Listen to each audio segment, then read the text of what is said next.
Assalamualaikum warahmatullahi wabarakatuh. Tem- Waalaikumsalam warahmatullahi wabarakatuh. Teman-teman perbankan syariah Indonesia, kita saat ini sudah bersama dengan Bapak Mulia Effendi Siregar. Beliau ini memiliki track record yang panjang dan hmm, sangat ahli di bidang perbankan syariah, kami bisa bilang seperti itu. Dalam podcast Meet the Expert, Mindful Transaction with Islamic Banking with Pak Mulya Siregar. Episode pertama kali ini, perbankansyariah.id akan mengeksplor lebih dalam, akan mengajak Pak Mulya untuk berdiskusi mengenai hal-hal esensial mengenai kenapa kita harus menggunakan perbankan syariah, dan kita juga akan melihat pandangan-pandangan beliau tentang kondisi, tantangan, peluang perbankan syariah Indonesia ke depan. Selamat datang Pak Mulya. Terima kasih Mbak Wilda. Ya Pak, kami yang sangat berterima kasih Bapak telah meluangkan waktu Bapak untuk hadir di acara podcast kami. Ini kesempatan yang luar biasa sekali.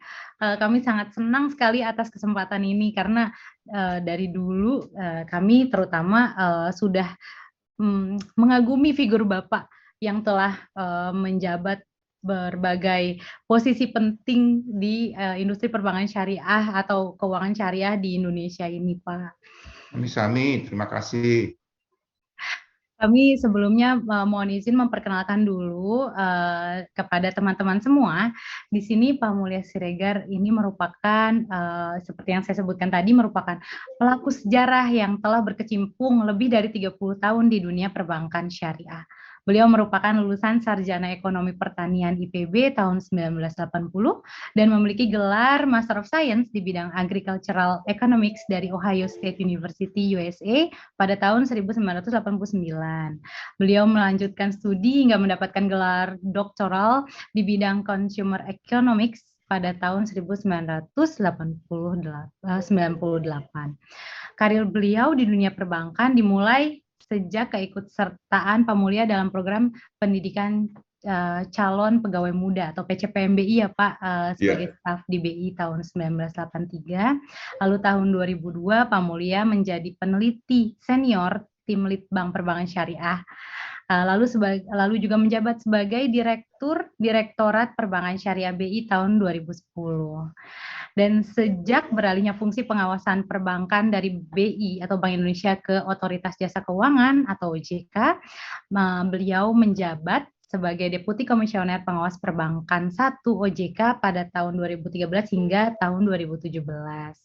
Lalu setelah pensiun dari tahun 2017, Pak Mulya ini menjabat sebagai Komisaris Utama di Bank Syariah Mandiri yang selanjutnya menjadi Bank Syariah Indonesia, bank syariah terbesar di Indonesia tahun 2021. Selain itu, Pak Mulya juga memiliki pengalaman sebagai pembicara di berbagai seminar nasional maupun internasional dalam forum Islamic Finance. Di antaranya, ini keren banget, pernah Bapak menjadi pembicara di The Fifth Harvard University Forum on Islamic Finance di Boston, USA tahun 2002, Islamic Finance and Conference in Cape Town, South Africa, dan pengalaman internasional seminar lainnya. Beliau juga aktif di organisasi terkait Islamic Finance dan stabilitas keuangan internasional seperti IFSB atau kita kenal Islamic Financial Services Board, lalu Basel Committee on Banking Supervision atau BCBS, Regional Consultative Group of Asia and Executive of East Asia Pacific Central Bank atau EAP. Nah, sekian untuk perkenalan profil keren dari Pak Mulya Siregar. Sebelum kita mau ngajak Pak Mulya ngobrol. Nah, Pak Mulya, kita mau mendengarkan pandangan Bapak mengenai beberapa hal yang sebenarnya esensial dalam hidup kita.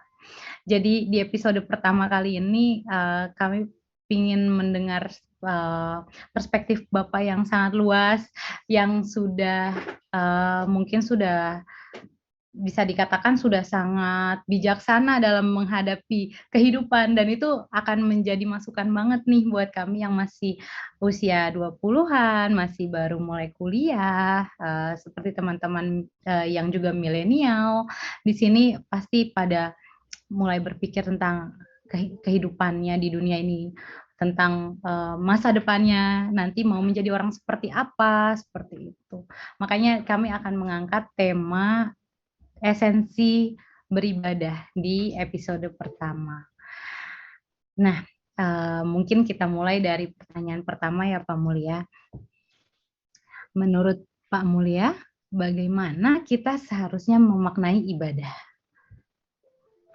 Baik, saya jawab pertanyaannya Mbak Wilda bukan sebagai ustadz ya, tapi sebagai reader lah yang rajin membaca ilmu-ilmu yang ada di berbagai media, baik buku maupun juga di internet. Sekarang kan kita bisa belajar banyak.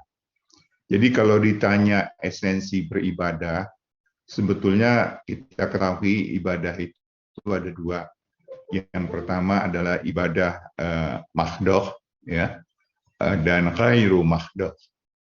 Kalau kita bicara ibadah mahdoh itu adalah sebetulnya wujud penghambaan kita kepada Sang Pencipta, kepada Allah Subhanahu wa Ta'ala. Atau kalau tadi saya membaca Tor yang disampaikan kepada saya untuk podcast ini, menyitir surat Az-Zariyat ayat 56.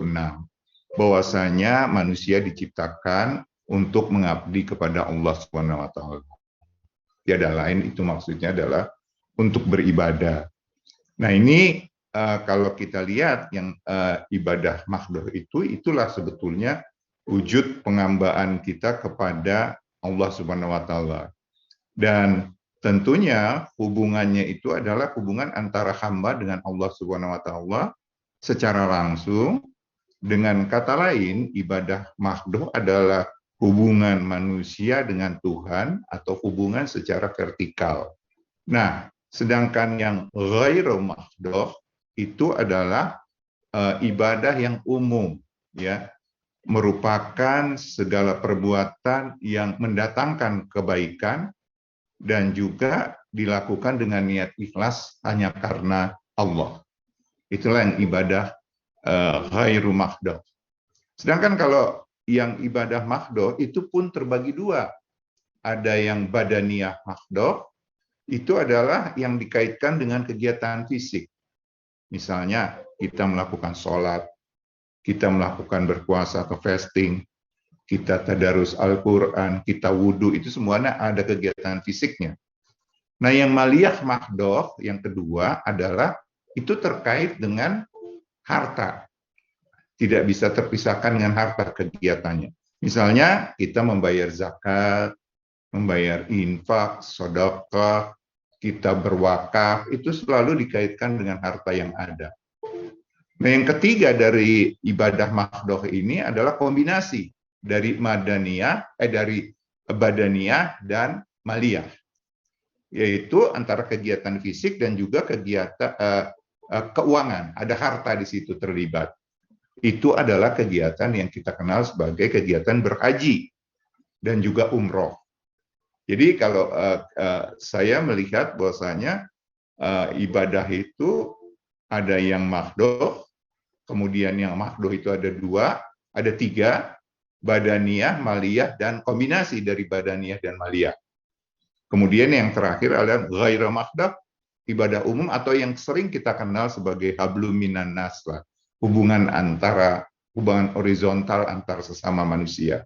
Jadi kira-kira itu Mbak Wilda yang bisa saya jelaskan terkait dengan esensi dari ibadah di dalam agama Islam. Terima kasih Pak, sudah memberikan gambaran secara jelas dan singkat juga untuk menggambarkan sebenarnya ibadah itu seperti apa dalam agama kita. Nah, di cara kita bisa mindful di segala ibadah yang kita lakukan. Nah, ini panjang ini ceritanya. Karena tadi kita sudah memahami makna ibadah ya. Ada makhdoh, ghairu makhdoh ya. Dan tentu tadi saya katakan bahwasanya yang makhdoh itu lebih kepada hablum minallah. Yang ghairu makhdoh itu adalah hablum minan nas. Nah, kalau kita kelompokkan barangkali yang makhdoh dulu ya, yang badaniyah itu kan tadi ada saya katakan kaitannya dengan sholat, kemudian puasa, kita reciting Al-Quran, tadarus Al-Quran, berbagai macam lah kegiatan fisik atau badaniyah. Kemudian yang maliyah, kita tentunya mengeluarkan zakat, infak, sedekah, berwakaf, berkurban juga pada Idul Adha nanti, ya. Nah, yang tadi terus saya katakan ghairu makhdoh. Nah, kalau kita lihat ini kita bedah sebetulnya ya, yang badaniyah ini yang tadi saya katakan sholat, fasting, reciting Al-Quran, itu kan sebetulnya adalah sebuah kegiatan manusia atau boleh dibilang kebutuhan manusia atau aktivitas manusia untuk melaksanakan kegiatan spiritualnya. Jadi kalau saya melihat yang tadi yang dibilang ibadah makhdoh yang badaniyah itu adalah kita kaitkan semuanya, kita recite Al-Quran, kita sholat, kita fasting, itu adalah sebuah kegiatan spiritual gitu loh. Itu needs dari manusia pasti ada untuk kebutuhan spiritual. Nah, yang maliyah tadi yang kaitannya dengan harta, itu kita berkorban, kemudian berzakat, berinfak, sedekah, itu kan semuanya adalah kebutuhan manusia untuk bersosialisasi.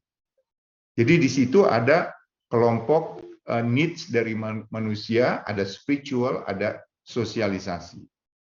Kemudian kalau kita lihat yang ghairu makhdoh, itu adalah untuk kepentingan umum. Artinya memang untuk kepentingan juga hubungan antar manusia ya secara horizontal, tapi pada dasarnya kepentingan umum. Kita bisa lihat misalnya kita silaturahmi, kita menjenguk orang sakit, kita belajar mencari ilmu, kita bekerja, kemudian kita juga membangun masjid gitu ya. Nah, itu semua kan untuk bisa terjadi apa yang tadi saya katakan ghairu makhdoh itu, kalau dilihat dari kebutuhan manusia, itu adalah kebutuhan manusia secara finansial untuk bisa memenuhi kepentingan umum. Misalnya untuk rumah sakit, untuk kesehatan, kan butuh rumah sakit. Kemudian untuk butuh rumah sakit itu perlu dibangun rumah sakitnya. Kalau mau dibangun rumah sakitnya butuh finansial. Begitu juga bekerja. Begitu juga kita sekolah, perlu kampus, perlu universitas, itu perlu dibangun. Itu kebutuhan finansial dari manusia. Sehingga dari tadi kalau kita bagi ibadah itu tadi dari makhdoh yang ada badaniyah, maliyah, dan ghairu makhdoh, maka kita bisa kelompokkan kebutuhan manusia itu pada dasarnya ada 3, kebutuhan spiritual, kebutuhan sosialisasi, dan kebutuhan finansial. Nah, inilah yang sebetulnya harus tadi kalau ditanya, bagaimana caranya bisa mindful dalam segala ibadah. Nah, ini memang pelaku keuangan syariah atau khususnya perbankan syariah harus menangkap ini. Bahwasanya ada loh kebutuhan spiritual daripada manusia itu dan juga ada kebutuhan sosial dan ada kebutuhan finansial. Nah, ini harus ditangkap oleh pelaku keuangan syariah dan harus bisa melayani kebutuhan-kebutuhan tadi. Sehingga memang karena itu tadi sudah menjadi suatu kebiasaan bagi teman-teman, khususnya ya kalau saya melihat teman-teman milenial yang tergabung juga di dalam syariah community. Itu kan banyak anak muda dan artis-artis ya yang memang mereka sudah membutuhkan kebutuhan spiritual tadi, juga kebutuhan sosial tadi yang terkait dengan zakat, infak, kurban, dan finansial. Tapi mereka hanya bilang satu, kita mau deh nempatin uangnya di bank syariah tapi kebutuhan-kebutuhan kami yang 3 ini terpenuhi loh. Saya mau sholat, bisa dipenuhi. Dalam pengertian, kapan waktu sholat? Kemana kiblatnya? Maka itu bisa harus dilayani juga oleh pelaku keuangan syariah secara digital melalui aplikasi yang ada. Sehingga kalau aplikasi dibuka, dia bisa menunjukkan ini waktu sholat segini, dimanapun dia berada, kiblatnya kemana bisa diarahkan. Nah, ini bank syariah harus punya kemampuan seperti itu untuk bisa melayani kebutuhan spiritual dari kawan-kawan ini. Kemudian dia juga bilang, saya mau nempatin di bank syariah dan saya nggak perlu bagi hasil loh. Banyak loh yang nggak mau bagi hasil. Dia bilang sepanjang kebutuhan saya untuk sosial, untuk berkurban, untuk berzakat, infak bisa terpenuhi. Nah, artinya apa? Ketika dia berzakat, berinfak, sedekah, dia bisa melalui gadget aja, gitu loh. Nggak perlu dia datang ke mana, ke masjid atau gimana, tidak. Tapi lewat gadget bisa dilayani. Nah, apalagi yang kebutuhan finansial dalam rangka sekolah, bisa ada dapat, ya kalau zaman dulu, zaman saya itu ada kredit mahasiswa, gitu kan. Terus kemudian juga dalam membangun rumah sakit, dalam membangun fasilitas-fasilitas umum lah ya. Nah, itu harus bisa dilayani secara finansial dengan baik dan itu juga harus bisa dilayani secara elektronik atau secara digital. Kalau tidak bisa begitu, pelaku keuangan syariah ya akhirnya pertanyaannya bagaimana caranya mindful dalam segala ibadah ya. Segala ibadah itu akan bisa didukung oleh keuangan syariah atau perbankan syariah kalau menyadari kebutuhan itu yang tadi kita turunkan dari makdoh dan gairu makdoh, kelompoknya jadi kebutuhan itu ada spiritual, sosial, dan finansial. Nah, ini yang harus ditangkap oleh keuangan dan perbankan syariah atas kebutuhan umat sekarang ini dan dapat dilayani secara digital seperti itu.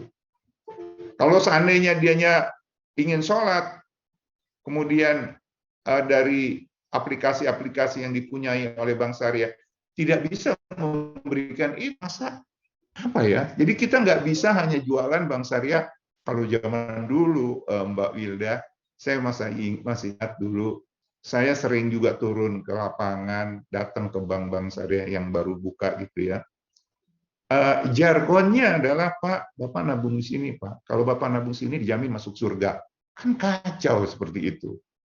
Bahkan ada seorang artis yang kebetulan dia baru saja berhijab pada waktu itu ya. Dia begitu ditawarkan seperti itu gitu loh. Dia sampai telepon saya, Pak Mulia kan ngurusin syariah. Iya, Mbak, saya bilang. Apa itu katanya? Bank syariah, masa bilang katanya kalau saya nempatin uang di bank syariah dijamin masuk surga. Surga itu bukan urusan bank syariah, tapi urusan Allah katanya. Marah dia, Mbak. Nah, kenapa? Karena yang dijual tuh hanya yang kayak begitu gitu loh. Gak bisa lagi seperti itu.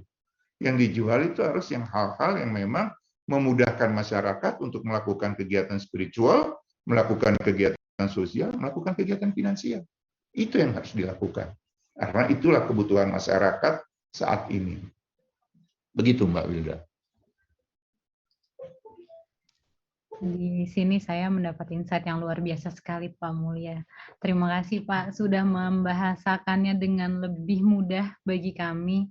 Di mana sebenarnya memang kebutuhan kita sebagai umat manusia di dunia ini ya sebenarnya adalah untuk beribadah.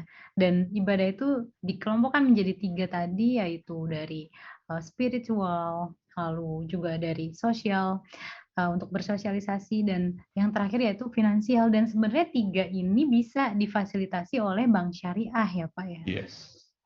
Itu sebenarnya yang menjadi poin penting mungkin teman-teman di sini untuk tahu sebenarnya mengapa sih bank syariah itu perlu ada. Iya. Karena kita berangkat dari ibadah tadi sebetulnya. Betul. Dan memang di sini kami juga senang sekali bisa mendapatkan insight dari Bapak mengenai sebenarnya branding dari perbankan syariah itu sebaiknya itu seperti apa kepada masyarakat. Karena memang kita tidak bisa menjadikan kalau masuk surga melalui bank syariah itu kan memang sudah di luar sudah di luar nalar juga ya. Kita juga siapa Iya, juga yang mungkin mau percaya gitu. Kita sekarang iya. sudah realnya saja.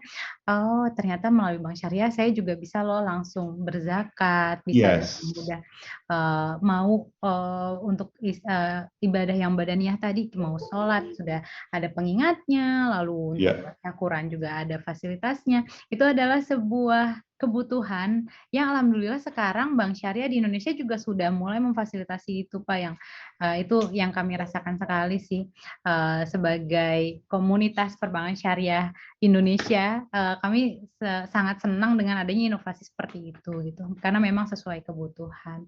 Nah, sepertinya untuk diskusi kita terkait esensi beribadah sudah cukup banyak pembahasan dan insight dari Bapak, dan izin untuk kami akhiri. Mungkin untuk terkait esensi beribadah, Bapak ada kata-kata penutup atau motivasi buat kita anak muda, Pak? Ya, artinya gini, kalau kita memang sudah memahami esensi beribadah dan itu sudah menjadi kebiasaan, kebiasaan itu bisa berlangsung dengan baik kalau ditunjang oleh fasilitas. Nah, fasilitas yang bagaimana? Yaitu tadi yang membuat semuanya mudah, yang sekarang dikenal sebagai user experience ya, atau customer experience. Teman-teman milenial very short sekali, sangat singkat dalam mengambil keputusan. Kalau mereka tidak bisa dilayani dengan cepat dan baik, ya aku cari yang lain. Kira-kira begitu. Jadi ini pesan saya kepada pelaku jasa keuangan syariah. Pahamilah kondisi yang sudah berubah, tidak lagi bisa kita memakai tadi jargon atau komeo, pakai bank syariah dijamin masuk surga. No, no, no. Udah nggak zamannya lagi. Tapi betul-betul harus bisa memfasilitasi tadi kebutuhan spiritual, sosial, dan finansial.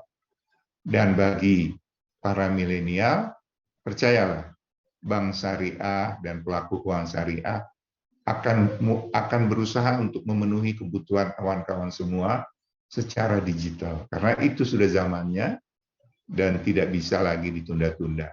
Kalau ditunda, ya siaplah bank syariahnya ditinggalkan oleh para milenial ataupun customer lain. Itu saja pesan saya. Terima kasih banyak Pak Mulia sudah hadir di episode pertama. Mungkin cukup dan kami izin undur diri. Wassalamualaikum warahmatullahi wabarakatuh. Waalaikumsalam warahmatullahi wabarakatuh. Terima kasih.